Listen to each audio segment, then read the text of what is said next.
I am a finisher. I can genuinely say to you that all of my sewing projects from 2023 are completed. I did not start any sewing projects this year that I did not finish. Let me give you my secrets. Oh, and the montage of everything I sewed this year will be over there. The first secret: don't pick something half-heartedly. Make sure that you actually want to do the project. Not because you feel obligated, not because you have the skills, so why not? Not because someone asked you to make a baby blanket. Don't hem other people's trousers if you're really not into hemming trousers. No is actually a complete sentence here. I highly suggest, if you are the kind of person that people continually come to and say, hey, would you do this? This is easy, right?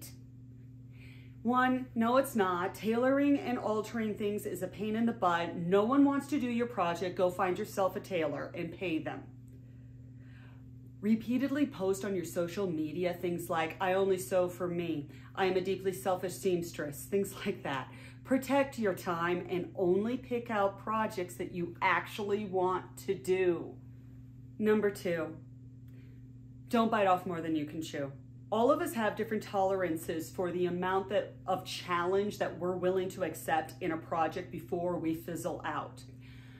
Know that level of resistance that you're willing to come up against.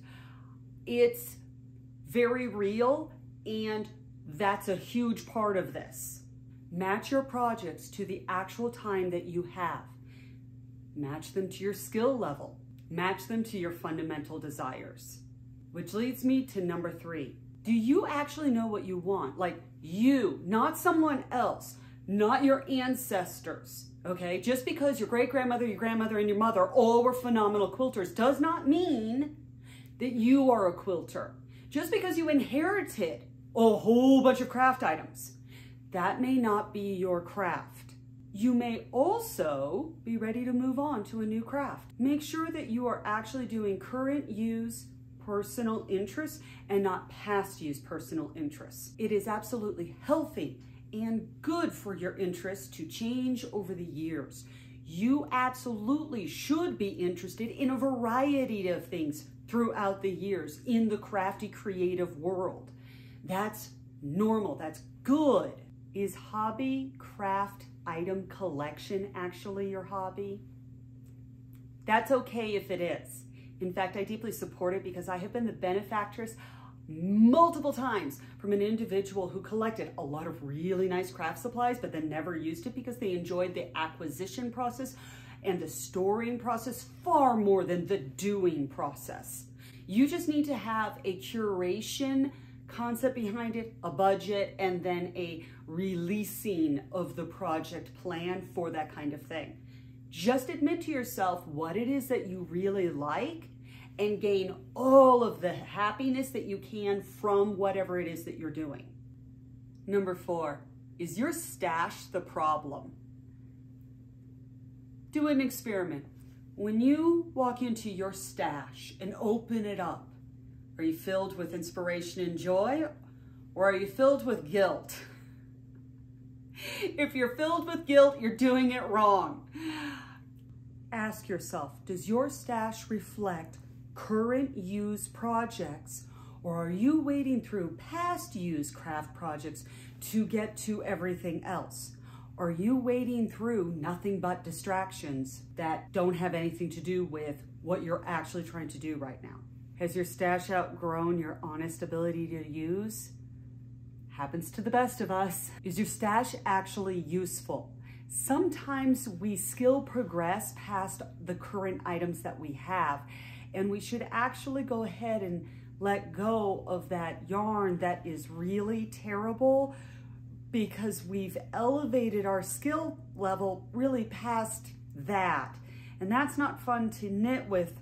And you really are better than that at this point, and you have the really good yarn. Someone else should have the crappy yarn. Really, it's okay to do that. Do you know where everything is? If you don't, that's a problem. That's going to hinder everything. Remember, all stashes need curation. You need to be able to put your current stuff to the top, curate and pack away the things that you are not messing with, but make sure that you remember that it's there. Remember that you have it. If you need to, like, put a little reminder in your calendar that says check your stash yearly. So properly sort, properly store, or pass it on.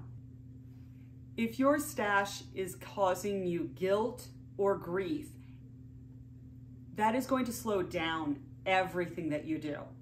Number 5, sew ahead of your needs. Right now, get out a piece of paper. Write down your events. Weddings, funerals, holidays, New Year's, costume cons, Halloween. Are you part of a Victorian society, or is there one in your area that you really want to go to and you need a gown? Write down all of those things. Now, do not start it the month of. Start it 6 months ahead of time. Really, you will be happier and you are far more likely to have it done. Get ahead of your project by months. Give yourself so much time to genuinely finish your project so that you are not trying to do some crazy marathon. Marathons suck. They're exhausting. They hurt the body. You're hungry. You're tired. The house gets wrecked. It's not fun. Just get ahead. Be mindful of what it is that you're going to want and do it ahead of time. Don't forget to go into your closet. Do a genuine assessment. What do you actually want in your closet? What do you want your closet to actually look like? How do you actually build something that really inspires you and makes you walk into your closet and have this feeling? Let's get dressed. Number 6, make space for what it is that you do. Genuinely clear room for you. Don't play house Tetris. House Tetris is terrible, and if you have to play house Tetris every single time you want to do your thing, it doesn't work, and you know it doesn't work. Be kind to yourself. Prioritize your creativity. Prioritize your happiness. You might lose a couch, you might lose a dining room. I've done that. I did that. I totally did that. We didn't have a couch for a while. But I was a happier human. I was a happier human, and I gave myself the room to do what it is that I was really wanting to do, and I regret nothing. Number 7, choose to put away the other projects. Out of sight, out of mind. If you have one thing out, make sure that you have all the supplies, all of the room, and make sure that it has a priority spot in your existence. Keep track of your rhythm. Make sure that you have an honest assessment of how long things take. Don't judge yourself for how long things are taking. Just work with it. If you work better in 15-minute increments, do that. Or admit that you can only tolerate something for 15 minutes. Admit that you're going to have to build up your stamina to be able to work longer than 15-minute increments. Or change your environment enough that your tolerance is longer, that your brain doesn't flit off and do something else when you really need to be doing this. Absolutely give yourself the structure that you need to be happy with what you are doing. You deserve that. You are absolutely not supposed to be miserable doing your craft. This is something that's supposed to recharge the batteries. You're supposed to be happy. So make sure that you have not carried over any negative, weird things from like school or parents or spouses or friends that have complained about your lack of stick-to-itiveness or focus. That has no room for this right here. No room. No, get rid of that. You are exactly where you are supposed to be. You are who you are supposed to be, and no one is asking you to do anything more than that within your creative hobby. This is not about a job. This is not about making money. This is about your creative time and space. Please let it bring you joy. And if you are happy after 10 minutes of sewing, so be it. So get honest with yourself about what makes you happy and then drop the judgment. Number 8, I'm going to use sewing specifically here. Drafting, cutting out the pattern, cutting out the fabric prep, the ironing, getting all of the lines drawn, going over to the machine and sewing it, doing all of the hand sewing. Each one of these is a completely different mental headspace. Each one needs to be addressed separate from the others. A lot of the times I can only do one of those per day. If I'm starting to get better at being able to switch over to the next mental headspace that I need to bring, but there are times where it's like, no, I can only do one of these headspaces per day. And that's what it's going to take for me to get through the project. Fine, but my calendar needs to reflect that. My expectations of when I will have something done need to actually reflect that. That's the reality check. Which leads to number 9, be realistic with your time, which goes all the way back to number 2, which is get ahead. Or was that, no. Number 5, that was number 5, so ahead of your needs. So number 9, be realistic with your time and really actually write down what's actually happening within your craft. Just as an observation, not as a push. You're not trying to push yourself here. You're trying to find out your actual flow so that you can be happy. Because if you're happy, guess what happens? You finish things and you're happy. This is the goal. This is the absolute goal, that you have finished projects and you are happy with the result and the journey. Wow, mwah, do that. If you go onto YouTube, there is no shortage of, I sewed it in a day. Why look, my entire summer wardrobe, I sewed it in a month. For the most part, these are stunts. I would love to see the inside of these garments. I would love to see this individual wear it day in, day out, wash it. Does it actually fit the way you want? Is the finishing the way you really want? Is this up to your actual standard? It's a stunt. Don't hold yourself to that. And you're not going to see me ever, unless I end up with a crazy level of skill that I just do not comprehend yet.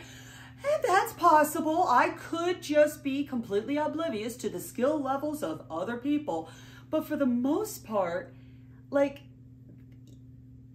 the literal amount of time that it takes to cut something out and move it to the machine and then hem this takes time. You're not doing it in 24 hours. Just don't. If I wanted fast fashion, I'd go to the store. I don't need fast fashion here. I just need it to be realistically done. I just need to make sure that I am ahead enough that this isn't a problem. 2024. My plan is this. I am going to finish out my skill drill personal challenge for skirts. I'm going to deeply dive into this book and I am going to elevate skirts like 8, 9. I have through 12 and I believe you've seen through 7. So I've got 8 through 12 to do and I already have the material picked out and I've got stuff. I have stuff to do. When the skirts are done, I'm going to redo my bodice drafting flat me. And that's when things are going to start getting very excited because that's going to allow me to move directly into blouses. I want to master collars. I want to master sleeves and cuffs. I want an elevated couture bespoke level of sewing in my closet. I can't afford any of the things that I am trying to sew, so I'm going to sew it for myself. And I don't want fast fashion. That much I have absolutely figured out. I want French seams. I want silk lining. I want cotton. I want silk, and I want wool. I don't really want anything plastic on me. I want the inside of my garments to look beautiful. I want them to be able to handle wear for many, many years. I want items that I can pass down with pride. Once the blouses are done, I'm going to move into dresses and suits. I think that I can absolutely figure out how to do a couture level suiting. I think I can. I don't see a reason why I can't, which means in a couple of years, I'm gonna move into menswear and my husband is gonna look so good. I'm gonna sew him a bespoke suit. Now that's a couple of years from now, but I'm excited. And that's the final point. You need to be excited about what you're doing. You may need to do skill drills. Challenge yourself. Do the same project over and over and over again, but elevate it every single time. Give yourself a new challenge. Give yourself one thing to bite off at a time, and all of a sudden, you have a whole new skill level, and things start getting a lot easier. Things are getting faster for me because it's becoming second nature of going, well, yeah, I know how this goes together because I've done this a couple of times now. I am now ready to put 2023 to bed. I am ready to take on 2024. I have goals. I am inspired. I am ready to go. This is going to be a fun year for my closet. And thank you for coming with me this far in this journey, because all I have been doing is documenting my sewing journey. That's how this has been running. And I'm going to continue to do that. So you can start all the way at the beginning going, wow, shit, ew, to, ooh, she's getting better at that, because that's my reaction. And that is the coolest thing ever. I'm not going to put in a whole bunch of links for the videos of all of the dresses and skirts and everything. You can go into my history and just start binging me. You know how to do that. It's not that hard. And if you've lasted this long all the way through the video, go into the pinned comment, find my Patreon. I have a Discord channel. You can talk with me. You can share your projects, and I always put in all of the pictures of half-finished projects all along the way. So from me to you, Happy New Year.